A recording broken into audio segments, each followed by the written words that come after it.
Assalamualaikum warahmatullahi wabarakatuh.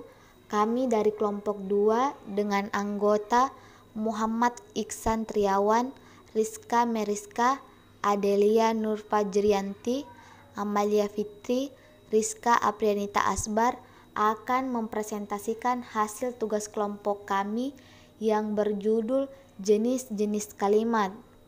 Baik, kita langsung saja ke pengertiannya. Apa itu kalimat? Menurut Sasangka, kalimat adalah satuan bahasa terkecil yang memiliki fungsi untuk mengungkapkan pikiran secara utuh. Adapun definisi lainnya, menurut Rim, kalimat adalah satuan bahasa berupa kata atau rangkaian kata yang dapat berdiri sendiri dan yang menyatakan makna secara lengkap. Jenis kalimat dapat diklasifikasikan dalam 3 bagian, yaitu berdasarkan bentuk, isi, pengucapan, dan maknanya. Berikut penjabaran mengenai jenis-jenis kalimat. Jenis kalimat berdasarkan bentuk terbagi menjadi 2. Yang pertama, kalimat tunggal.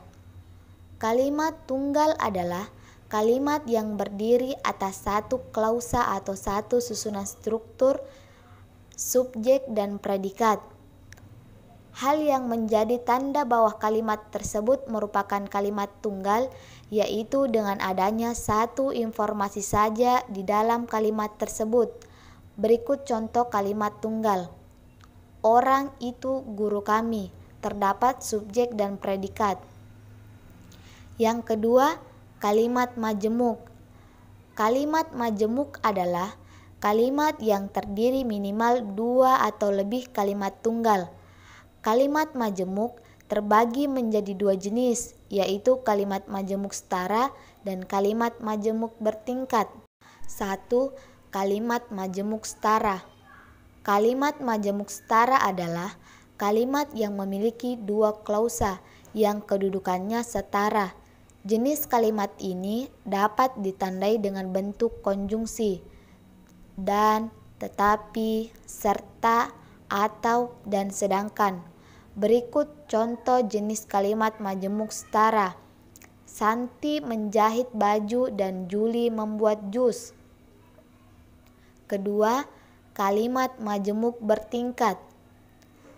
Kalimat majemuk bertingkat adalah kalimat yang terdiri atas induk kalimat dan anak kalimat, atau istilah lain dalam linguistik adalah klausa utama dan klausa subordinatif. Pada jenis kalimat ini, induk kalimat atau klausa utama dapat berdiri sendiri, sedangkan anak kalimat atau klausa subordinatif tidak bisa. Oleh karena itu, anak kalimat sangat tergantung pada induk kalimat agar dapat memberikan informasi yang jelas. Berikut contoh kalimat majemuk bertingkat. Subrianto tetap berangkat. Jenis kalimat berdasarkan isi terbagi menjadi 4. Yang pertama, kalimat berita atau kalimat deklaratif. Kalimat berita adalah kalimat yang berfungsi untuk menyampaikan informasi atau pernyataan. Ciri-ciri dari jenis kalimat berita diantaranya 1. Berisi informasi. 2. Intonasinya netral. 3. Tulisannya diakhiri tanda baca titik. Berikut contoh kalimat berita. Agung sedang mengejar pencuri motor. Kedua, kalimat tanya atau kalimat interrogatif. Kalimat tanya adalah kalimat yang berfungsi untuk mencari tahu tentang suatu informasi atau jawaban dari respon lawan bicara. Ciri-ciri dari kalimat ini diantaranya 1. Berisi pernyataan. Kedua, tanggapannya berupa jawaban. Ketiga, dalam ragam tulis, kalimat ini diakhiri tanda baca tanya. Berikut contoh kalimat tanya. Bagaimana keadaan kamu sekarang? 3. kalimat perintah atau kalimat imperatif. Kalimat perintah adalah kalimat yang berfungsi memberikan perintah atau melakukan sesuatu. Ciri-ciri dari kalimat perintah diantaranya: 1. Berisi perintah. 2. Intonasi perintah agak naik.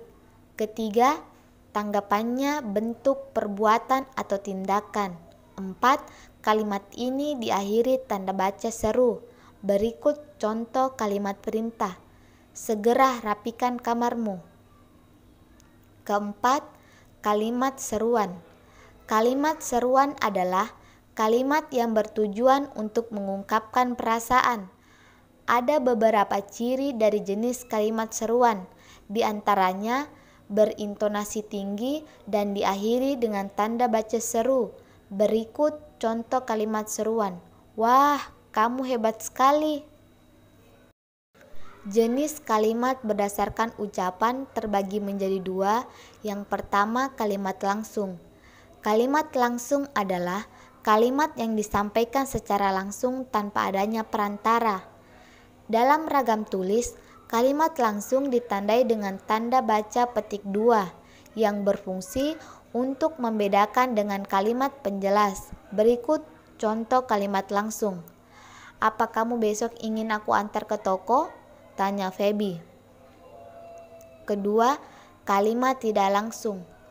Kalimat tidak langsung adalah kalimat yang menceritakan kembali ucapan yang pernah dikatakan orang lain. Adapun ciri-ciri dari kalimat tak langsung diantaranya: 1. Tidak menggunakan tanda petik. Kedua, ada perubahan kata ganti orang. Ketiga, bisa ditambah konjungsi bahwa. Jenis kalimat berdasarkan fungsi subjeknya terbagi menjadi dua. Yang pertama, kalimat aktif. Kalimat aktif adalah kalimat yang unsur subjeknya melakukan tindakan. Adapun ciri-ciri yang dapat dikenali dari kalimat aktif yaitu memiliki imbuhan me atau ber dan memiliki pola kalimat subjek, predikat, dan objek, atau subjek, predikat, objek, dan keterangan. Berikut contoh kalimat aktif. Maryam membeli buah-buahan.